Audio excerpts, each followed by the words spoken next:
नाज़रीन आदाब। 18 अक्टूबर 2022 मुताबिक 21 रबीउल अव्वल के अवधनामा वॉइस एडिशन में आपका खैर मकदम है।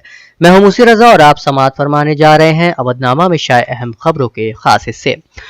कांग्रेस सदर के ओहदे के लिए आज मुल्क भर में पोलिंग हुई, जिसमें 96% वोटरों ने अपने हक राय दही का इस्तेमाल किया। कांग्रेस के सीनियर लीडर मल्लिकार्जुन खड़गे और शशि थरूर इस इंतखाबी मुकाबले में आमने सामने हैं। दोनों की किस्मत का फैसला बैलेट बॉक्स में कैद हो गया है और नतीजा 19 अक्टूबर को बरामद होगा। कांग्रेस के 9500 मुंतखब मंदूबीन ने वोटिंग में हिस्सा लिया और कांग्रेस सदर के इंतखाब के लिए वोट किया। उन्होंने कहा कि कुल वोटिंग 96% हुई, लेकिन बड़ी रियासतों से 95% वोटिंग की खबर आई है। बिल्किस बानो इस्मत दरी केस में 11 कसूरवारों की सजा में रियायत देकर जेल से रिहा करने के जवाब को सुप्रीम कोर्ट में चैलेंज देने वाली मफाद आम्मा की दरख्वास्तों का जवाब देते हुए हुकूमत गुजरात ने इसे गलत और बेहकीकत करार दिया। तमाम मुल्ज़िमान को आज गोधरा जेली जेल से रिहा कर दिया गया। गुजरात हुकूमत ने माफी की पॉलिसी के तहत उनकी रिहाई की मंजूरी दी है। हुकूमत की जानिब से कहा गया है कि तीसरी पार्टी इस मामले में मुकदमा दर्ज नहीं करा सकती। सुभाषिनी अली का इस केस से कोई ताल्लुक नहीं है। उनकी दरख्वास्त सियासी है और साजिशी है। ताहम इस मामले पर मंगल को दोबारा समाअत होगी। हिंदुस्तान के अगले चीफ जस्टिस के नाम का ऐलान कर दिया गया है। मरकजी वजारत कानून के जरिए सिफारिश करदा जस्टिस DY चंद्रचूड़ के नाम पर सदर जमहूरिया की मोहर लगा दी है। यानी जस्टिस UU ललित की मुद्दत कार खत्म होने के बाद जस्टिस DY चंद्रचूड़ 50वें चीफ जस्टिस ऑफ इंडिया का हलफ लेंगे। दिल्ली एक्साइज पॉलिसी के मामले में CBI ने पीर को दिल्ली के नायब वजीर आला मनीष सिसोदिया से 9 घंटे तक पूछताछ की। मिस्टर सिसोदिया ने कहा कि मेरे खिलाफ CBI में जो केस किया है वो दरअसल ऑपरेशन लोटस को कामयाब बनाने के लिए दिल्ली में किया गया है।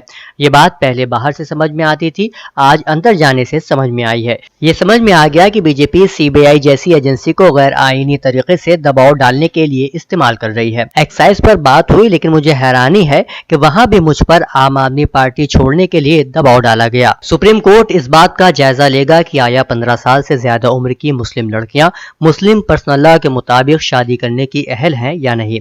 बेंच ने national commission for protection of child rights यानी NCPCR की अर्जी पर गौर करने का फैसला करते हुए पंजाब, हरियाणा रियासत और दीगर हुकूमतों को नोटिस जारी किया। NCPCR की तरफ से पेश हुए सॉलिसिटर जनरल तुषार मेहता ने बेंच के सामने दलील दी कि हाईकोर्ट के फैसले का कम उम्री की शादी पर पाबंदी और पॉक्सो एक्ट पर भी संगीन असर पड़ेगा। उत्तर प्रदेश के वजीर आला योगी आदित्यनाथ ने हिंदी में मेडिकल और इंजीनियरिंग की तालीम शुरू करने का इरादा जाहिर किया है।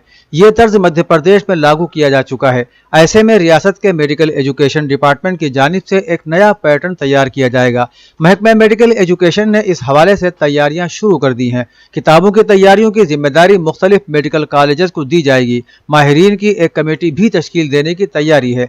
मेडिकल एजुकेशन डिपार्टमेंट के चीफ सेक्रेटरी आलोक कुमार ने कहा कि रियासत में तिब्बी तालीम हिंदी में भी दी जाएगी और हर पहलू का मुताला किया जाएगा। तालीमी मेयार को किसी भी कीमत पर गिरने नहीं दिया जाएगा। बाबाए तालीम सर सैयद अहमद खां तालीमी इनकलाब के रूहरवा कौम मिल्लत की तहरीक इस्लाह के काफिला सालार थे।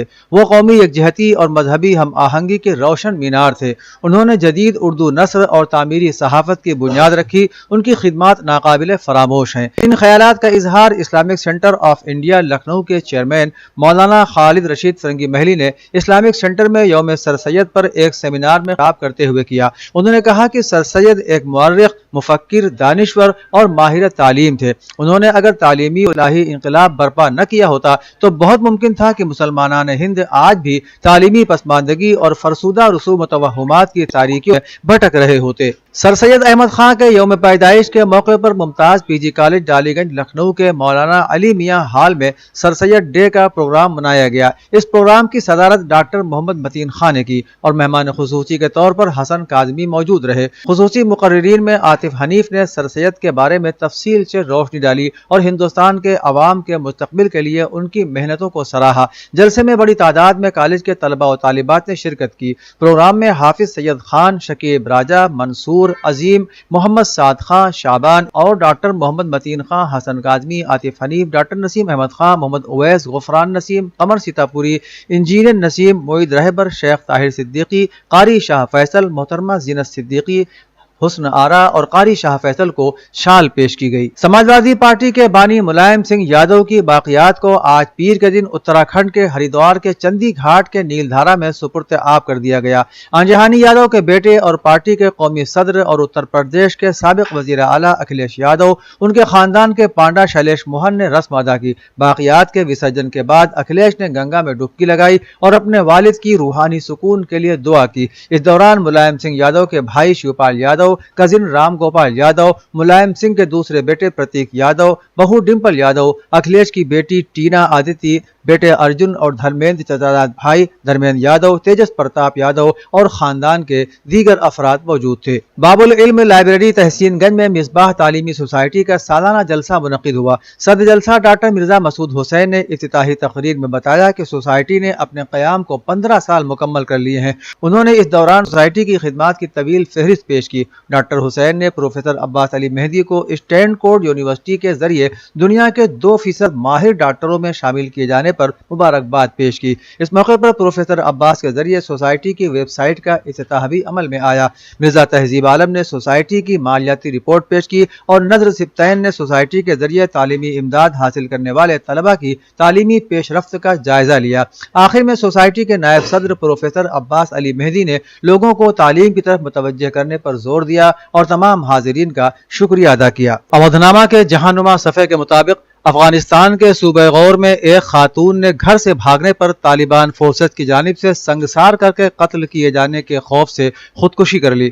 رپورٹ میں بتایا گیا ہے کہ طالبان نے شادی شدہ شخص کے ساتھ گھر سے بھاگنے والی ایک خاتون کو جمعے کے روز سنگسار کرنے کا منصوبہ بنایا تھا، لیکن اس سے پہلے ہی لوگوں کے سامنے ذلت سے بچنے کے لیے اس نے خودکشی کر لی۔ حکام کے مطابق جس شخص کے ساتھ وہ خاتون گھر سے بھاگی تھی اسے 13 اکتوبر بروز جمعرات پھانسی دے دی گئی۔ سزا ملنے سے پہلے خاتون نے بھی اسکارف سے گلا گھونٹ کر اپنی زندگی کا خود ہی خاتمہ کر لیا۔ ایرانی محکمہ خارجہ کے ترجمان ناصر کنعانی نے آج صحافیوں سے گفتگو کرتے ہوئے یورپی یونین کی خارجہ پالیسی کے سربراہ کے حالیہ بیانات کے تعلق سے کہا کہ آج ہم مغرب کے سیاسی ادب میں ایک نئی تقسیم کا سامنا کر رہے ہیں، اور وہ یہ ہے کہ وہ فسادات کو اچھے اور برے فسادات میں تقسیم کرتے ہیں۔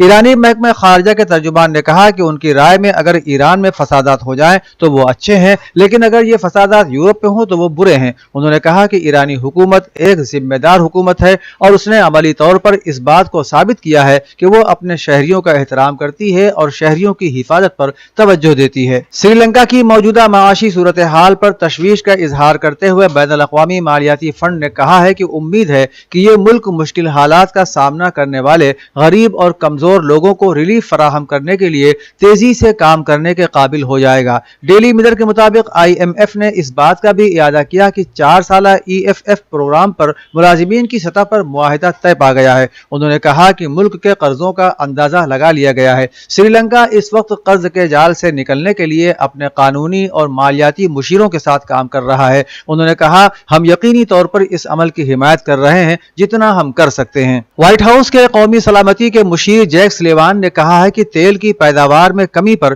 سعودی عرب کو جواب دینے کے لیے امریکی صدر جو بائیڈن باضابطہ طریقہ کار اپنائیں گے، جس میں امریکی سیکیورٹی امداد میں تبدیلیاں بھی زیر غور ہیں۔ رپورٹ کے مطابق CNN سے بات کرتے ہوئے جیک سلیوان نے کہا کہ جو بائیڈن نے امریکہ اور سعودی عرب کے تعلقات کا دوبارہ جائزہ لیا ہے اور اس میں فی الحال کسی فوری تبدیلی کا امکان نہیں ہے۔ انہوں نے مزید کہا کہ صدر جو بائیڈن فوری طور پر کوئی اقدام نہیں اٹھائیں گے، وہ باضابطہ طریقہ کار اور حکمت عملی کے ساتھ کوئی فیصلہ لیں گے اور وہ دونوں جماعتوں کے اراکین سے بھی مشورہ کریں گے۔ پاکستان کے سابق وزیر اعظم عمران خان نے کہا ہے کہ انتخابات کا اعلان نہیں کیا گیا تو میں مارچ کا اعلان کروں گا اور یہ اعلان اکتوبر میں کسی بھی وقت ہو سکتا ہے۔ اسلام آباد میں نیوز کانفرنس سے خطاب کرتے ہوئے عمران خان نے کہا کہ یہ لوگ ملک کو تباہی کی طرف لے جائیں گے لیکن الیکشن کا اعلان نہیں کریں گے، اس لیے میں ان کو ایک مرتبہ پھر وقت دے رہا ہوں، لیکن ہمارا مارچ اکتوبر سے آگے نہیں جائے گا۔ اس کے لیے میری تیاریاں تقریباً مکمل ہیں۔ عمران خان کا کہنا تھا کہ مارچ میں پتہ چل جائے گا کہ عوام کہاں کھڑے ہیں۔ انہوں نے کہا کہ اگر سڑکوں پر لوگ آ گئے تو کسی کے پاس طریقہ نہیں ہے کہ اس افراتفری کو کیسے روکا جائے گا۔ اودھنامہ میں شائع مضامین کو مکمل طور پر پڑھنے کے لیے اودھنامہ کی ویب سائٹ www.awadhnama.com پر وزٹ کریں اور ای پیپر پر کلک کریں۔